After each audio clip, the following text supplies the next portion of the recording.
SC ఉపవర్గీకరణ so schedule caste sub classification సంబంధించినటువంటి బిల్లుని కూడా క్యాబినెట్ ఆమోదం తెలపడం జరిగింది. సో అయితే ఇక్కడ మనకి ఎస్సీ సబ్ క్లాసిఫికేషన్ అంటే షెడ్యూల్ కాస్ట్లో ఉన్నటువంటి 59 ఉపకులాలు ఏవైతే ఉన్నాయో దానిని 3 విభాగాలుగా 3 గ్రూప్స్గా schedule caste A B C 3గా విభజన చేయడానికి అంటే లైక్ ఇలా చేయాలనేటువంటి ఒక రిపోర్ట్ అనమాట.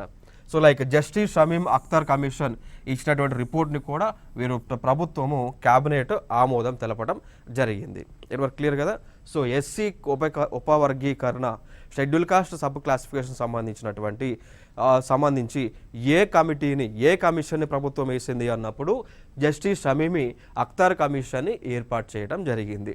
సో వీళ్ళ యొక్క ఈ కమిషన్లో ఉన్నటువంటి రికమెండేషన్స్ చూసుకున్నట్లయితే తెలంగాణలో ఉన్నటువంటి 59 ఉపకులాలను ఏం చేయాలి అండి 3 గ్రూపులుగా విభజన చేయాలి అని రికమెండ్ చేశారు.